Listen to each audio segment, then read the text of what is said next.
SIR மற்றும் வாக்கு மோசடி குறித்து மௌனம் காப்பது அப்பாவி பிஎல்ஓக்களின் உயிரிழப்பிற்கு நாமும் உடந்தையாக இருப்பதை உறுதி செய்துவிடும் என்று கன்னியாகுமரி நாடாளுமன்ற உறுப்பினர் விஜய் வசந்த் வேதனை தெரிவித்துள்ளார்.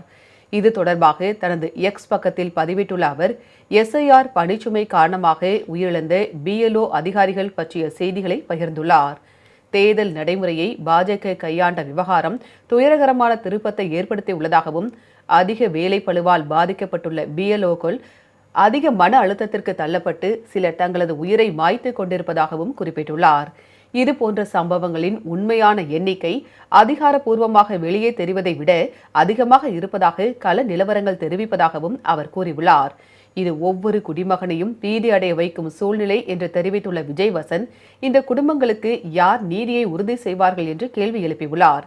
இதனிடையே சமரசம் செய்யப்பட்ட அதிகாரத்தை அனுபவிப்பதில் பாஜக மும்முரமாக ஈடுபட்டுக் கொண்டிருக்கிறது என்றும், எதுவும் நடக்காதது போல அமைதியாக பார்த்து கொண்டிருக்கிறது என்றும் அவர் குற்றம் சாட்டியுள்ளார். எஸ்ஐஆரை அவசரமாகவும் வேகமாகவும் செயல்படுத்துவது பண மதிப்பிழப்பு நடவடிக்கையில் ஏற்பட்ட குழப்பத்தைப் போலவும், தொலைநோக்கு பார்வை இல்லாமல் கொரோனா ஊரடங்கில் எடுக்கப்பட்ட முடிவுகளைப் போலவும் சாதாரண மக்களை பெரிதும் பாதிக்கும் என்றும் விஜய் வசந்த் தெரிவித்துள்ளார். தற்கொலைகளுக்கு வழிவகுக்கும் அழுத்தம், ஜனநாயக செயல்முறைகள் பலவீனம் அடைவது போன்றவை ஆளும் கட்சியின் அதிகார பசியின் அளவை பிரதிபலிப்பதாகவும் குறிப்பிட்டுள்ளார்.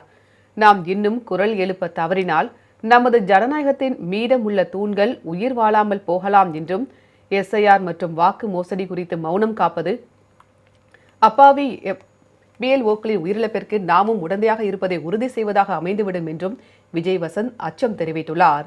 ஜனநாயகத்தை பாதுகாக்க அனைவரும் குரல் கொடுக்க வேண்டும் என்றும் அவர் வலியுறுத்தியுள்ளார்.